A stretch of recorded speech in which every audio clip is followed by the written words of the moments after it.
nggak yakin saja bahwa saya terpapar untuk virus.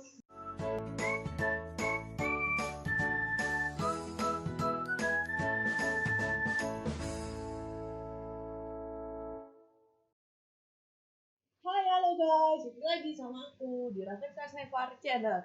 Asik. Nah, kali ini aku mau ngajakin mama buat Q&A. Habis itu ngajakin sharing tentang kemarin ketika mama sakit di rumah sakit, itu sakit COVID. Sebelum kita sharing-sharing itu, kita bacain dulu semua pertanyaan yang udah masuk kemarin di Instastory aku ya. Oke, kita mulai pertanyaan yang pertama. Kenalin dulu Mama. Mama jawab ya. Mama Siap. Pertanyaan pertama. Gejala awalnya gimana tuh sama biayanya kalau boleh tahu Venska? Thank you ya. Gejala awal. Gejala awal yang kita rasakan setiap orang itu kan berbeda. Oke.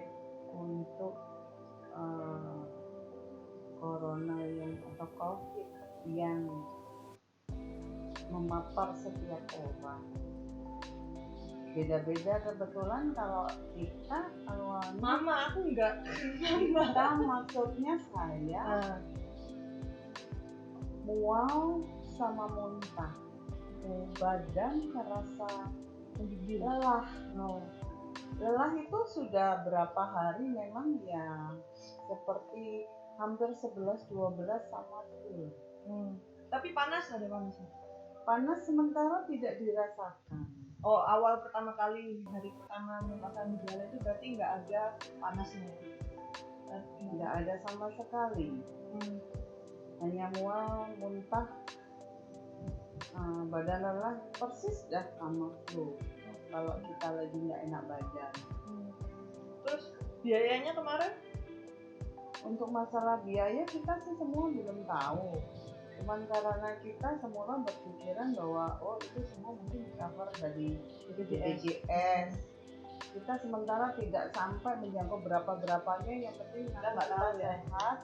Ternyata setelah semua pengobatan selesai, di awal cuman Venska yang tanda tangan, keluar pun kita hanya tanda tangan. Kebetulan kita sendiri yang waktu itu untuk menyetujui bahwa kita sudah secara klinis sudah layak untuk keluar dari ruang isolasi.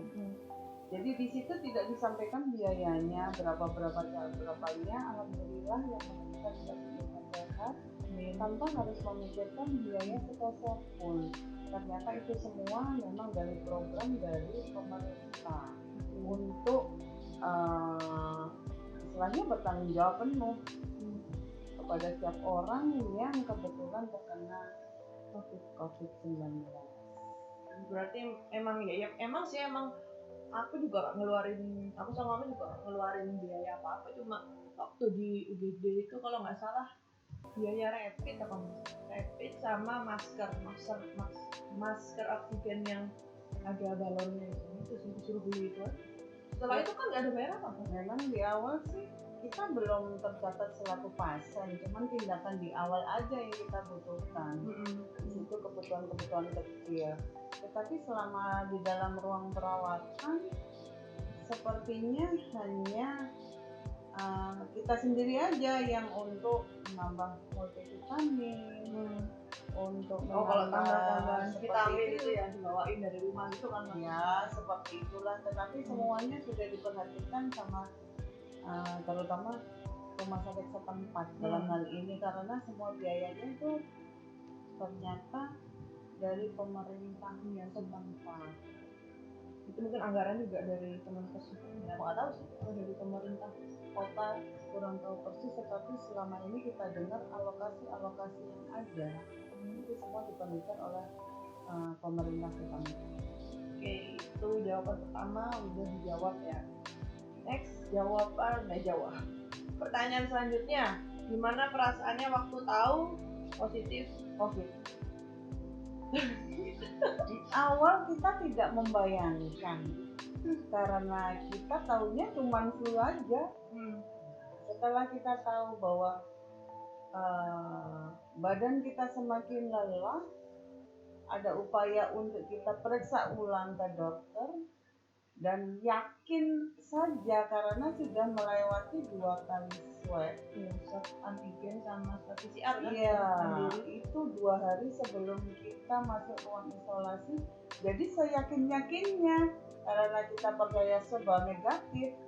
Jadi mental kita persiapan bahwa nggak ada mungkin apa-apa, dan gitu. nggak mungkin. Itu di awal bahwa kita dengar merasa nggak yakin saja bahwa saya terpapar untuk virus.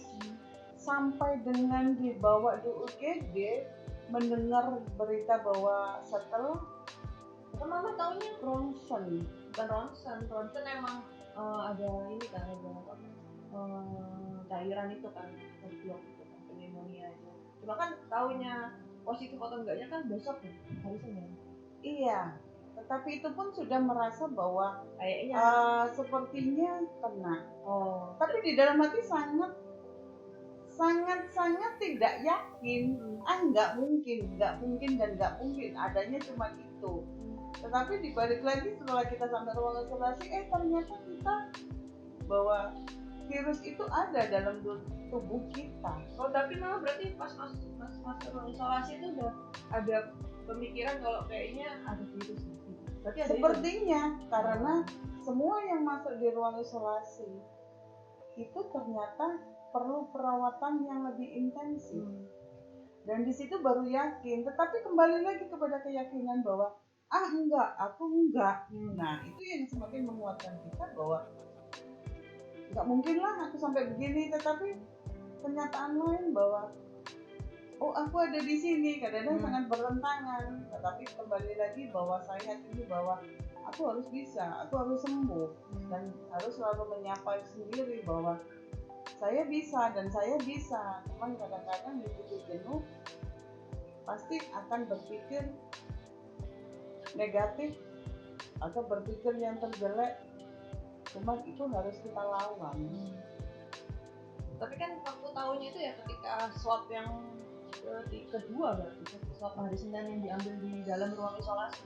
Swab dari rumah sakit setelah kita masuk ruang isolasi dan dinyatakan sama dokter atau tenaga medis di situ bahwa kita memang positif untuk kena COVID. Ya harus dijalani. Nggak pas tahu udah bener-bener itu positif itu maksudnya yang dirasain Mama biasa-biasa saja, kembali lagi kepada keyakinan bahwa saya nggak apa-apa. Nah itu yang bisa menguatkan bahwa saya nggak apa-apa. Kalaupun iya, ya sudah dijalani aja seperti biasa. Terus tadi gimana caranya buat ngatur mental buat sembuhnya? Ini pertanyaan selanjutnya. Ngatur mental buat sembuhnya kembali lagi kepada keyakinan bahwa saya harus bisa, saya harus sembuh. Apa iya sih? Kadang-kadang bertentangan di dalam hati. Apa iya sih aku kena? Tetapi lagi kembali lagi bahwa kok aku dirawat di sini. Tapi dilawan dengan keyakinan yang begitu percaya. Istilahnya aku yakin. Nggak mungkin. Itu kadang-kadang yang membuat kita jadi untuk menstimulus bahwa kita harus bisa. Semakin kita dengar dari cerita di berita di TV dan orang-orang yang memang sepanjang kita dengar harus begini, harus begitu, sepertinya aku harus bisa. Itu aja. Terus pertanyaan selanjutnya, berapa lama stay di rumah sakit? Wow. Dari tanggal berapa ya? Sepertinya tanggal 10. Tanggal 10. Kalau nggak tanggal 10, tanggal 11 ya, dimulai hari Minggu itu tanggal 11. Minggu sekitar jam 10, jam 11. Itu kan masuk UGD. Iya, langsung hari itu juga kan langsung masuk rumah sakit di ruang isolasi setelah dinyatakan bahwa perlu perawatan intensif dan harus masuk ruang. Tanggal 11. Minggu kemarin. Terus keluar itu tanggal 22. 22 di hari Kamis juga kalau nggak salah. 11 hari. 12 hari. Ya 11 hari di ruang isolasi, habis itu kan isolasi mandiri di Rusunawa. Ya kan? Di Rusunawa itu berarti dari 4 hari. Oh 4 hari? Rusunawanya 4 hari sampai dengan hari Selasa. Tanggal 26 ya? Dimulai dari Jumat. Sabtu, Oh iya, tanggal 27 pulang. Selasa. Jumat 1 minggu ya. Berarti dari masuk itu tanggal 11, keluar rumah sakit itu tanggal 22, balik ke rumah itu tanggal 27 pagi. Itu jawabannya. Kenapa setiap orang beda-beda merasa bahwa cuman perlu perawatan 1 minggu, 2 hari. Kebetulan kalau saya sendiri kan ada komorbid yang baru kita tahu mestinya. Ternyata di situ kadar gula ada sedikit lebih tinggi, itu yang membuat rentang waktu untuk pemulihannya agak lama. Untuk menstabilkan gula darahnya, di situ kita harus terus berperan, istilahnya mengejar jangan sampai gula itu menekan sedemikian rupa, jangan sampai gulanya itu tinggi, karena di situ kan ada virus yang menyertainya. Ya betul Seperti itu. dan Jadi lebih rentan kan orang-orang yang punya ya, komorbid seperti diabetes, itulah. jantung. Makanya lebih berhati-hati, tidak boleh lengah, tidak boleh menyepelekan, harus percaya bahwa virus itu ada, dan ternyata banyak juga yang kena. Tidak harus kita yang selalu sering bepergian ataupun yang aktivitas tinggi, mobilitas yang lebih, bahkan di rumah pun ternyata itu bisa juga menimpa kita. Padahal kita sendiri sudah ya semaksimal mungkin menjalankan istilahnya 3M itu. Tapi kembali lagi bahwa kita apa ya, diberi sama Allah untuk sakit ini, jadi ya kita harus menerima suatu pilihan dari Allah yang harus kita terima, dan kita kembali lagi harus diyakini bahwa Allah lah yang memberikan kesembuhan. Jadi itu harus kita percaya sedemikian rupa, atau dipercaya banget bahwa kembalilah ke Allah, bahwa semua sakit itu dari Allah, dan sembuh pun atas izin Allah juga. Oke, kita lanjut ke pertanyaan selanjutnya. Di dalam rumah sakit dikasih perawatan apa aja? Di dalam rumah sakit sesuai SOP pasti akan kita terima. Tetapi karena pasien COVID itu banyak, kita sendiri harus belajar ikhlas, kembali lagi harus belajar sabar, meskipun kita memerlukan suatu tindakan atau memerlukan sesuatu yang pengen segera cepat untuk bisa kita terima. Disitulah kita juga harus berlatih sabar. Kalau nggak sabar, mungkin imun kita akan down. Saya rasa seperti itu. Kembali lagi kita dapat support dari orang-orang yang perhatian sama kita, baik itu anak-anak, baik itu orang-orang yang memperhatikan kita, ataupun dari nakes-nakes yang ada di ruangan, itu saling mensupport. Yang ada di kasih kita ya suntikan yang setiap hari 10 kali sampai 9 kali injeksi, diambil darah. Tapi obat minum ada? Obat minum seabrek.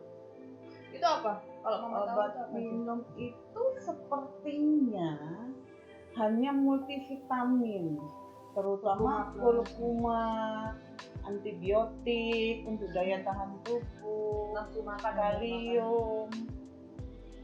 Kurkuma fungsinya untuk menambah nafsu makan, di situ fungsinya kan untuk supaya kita asupan gizinya itu bisa kita terima dalam tubuh, jangan sampai kita nggak kuat melawan virus, gampangannya seperti itu.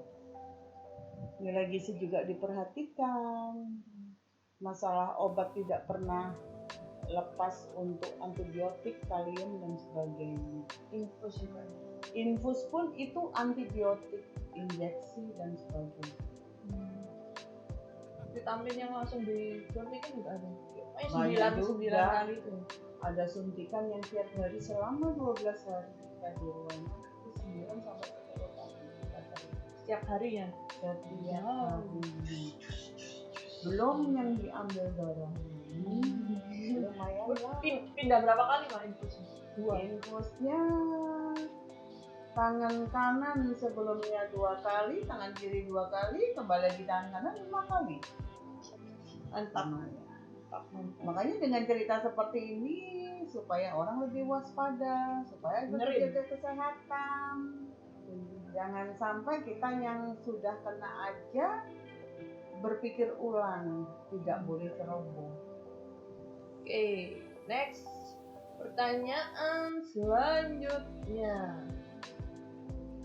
Di rumah sakit tinggalnya kamar berapa orang? 2 orang kan? Kebetulan Pertama kali kita satu masuk, fasilitas yang ada di ruangan ada 2 bed. Tapi mama masuk kan 3 hari kosong. pertama kebetulan kosong jadi sendiri. Tetapi dengan sendiri itu juga rasanya nggak nyaman, nggak ada temen. Kita lagi sakit begini, sakit begitu, yang ada di pikiran kita malah jenuh. Terus beberapa hari ada orang yang masuk. Setelah 3 hari ada orang yang masuk, sama-sama senasib sama kita. Oke, berarti ini lanjutin pertanyaan selanjutnya. Pertanyaannya misalnya ada roommate itu teman sekamar sama gitu kayak mama, itu takut nggak sih? Kayak mama udah mau sembuh terus takutnya ntar malah ketular lagi atau gimana?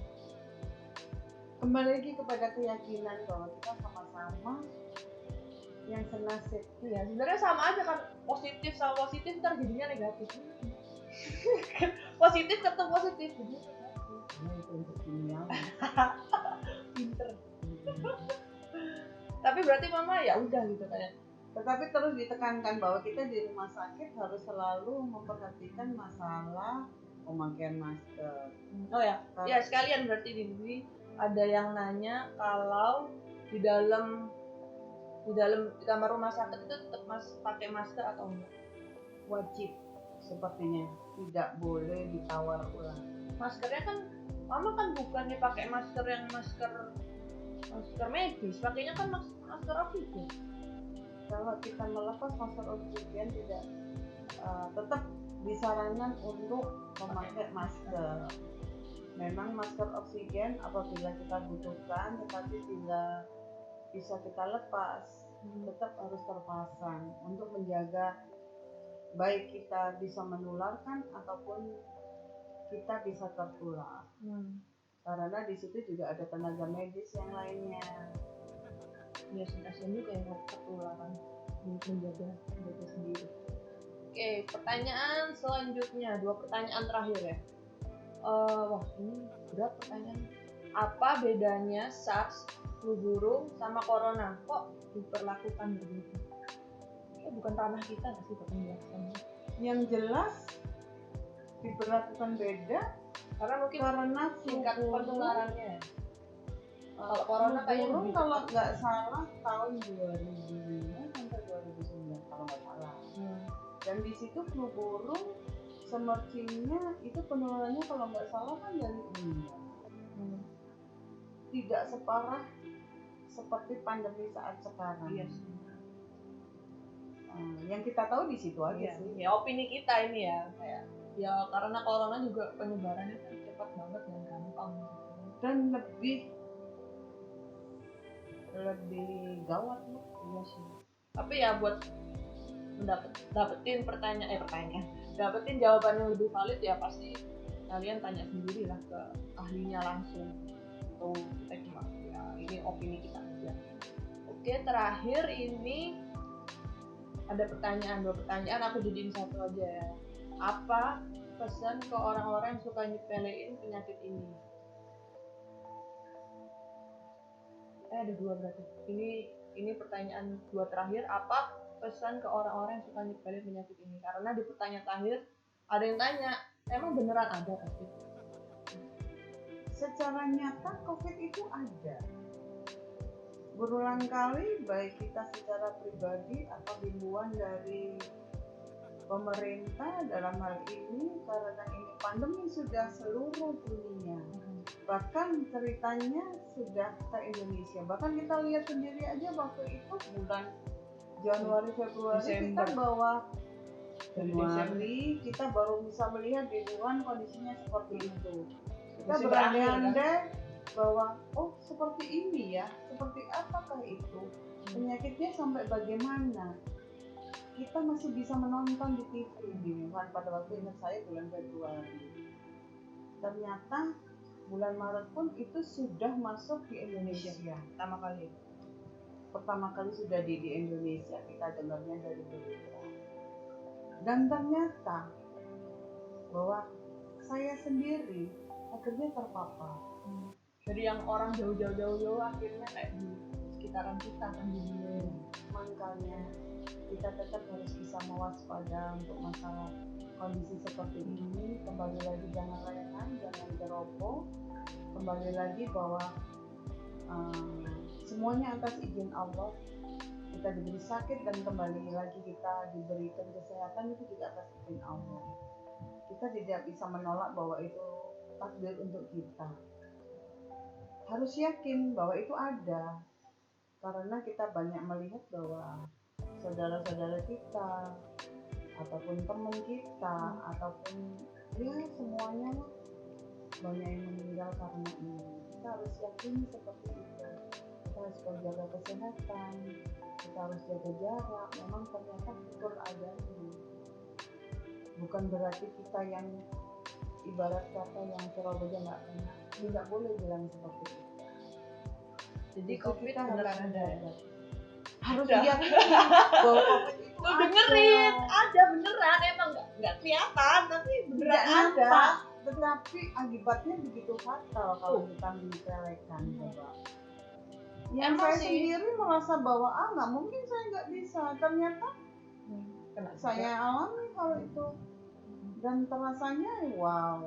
Emang sih kalau yang nggak ngerasain orang terdekat atau diri kita sendiri yang kena itu emang mungkin masih ada rasa emang ada beneran kayaknya orang-orang karena merasa bahwa kita pun sebelum kena nggak mungkin saya akan kena, nggak mungkin kita sudah menjaga. Kalau sudah merasakan, kalau sudah kena, di situ bahwa begitu luar biasanya perjuangan kita untuk bisa sembuh. Makanya jangan dianggap sepele seperti itu. Kembali lagi kita harus banyak berdoa, berikhtiar untuk bisa sama-sama saling menguatkan. Yang utama kalau kita sudah kena itu bentuk perhatian dari keluarga sebagai suatu support yang bisa menyumbang mental kita. Dari orang-orang yang kaya hati, dalam arti kaya hati itu memperhatikan kita dengan tulus, mensupport kita, itu sangat penting untuk obat spiritual kita. Kembali lagi, kalau kita memang sudah kena harus ikhlas menerimanya, itu harus tetap semangat dan jangan lupa setiap pagi mungkin bila waktu itu kita di rumah sakit berusaha menyapa salam untuk diri kita. Setiap kali kita bangun, tangan kita dihadapkan kepada dada, diletakkan kepada dada.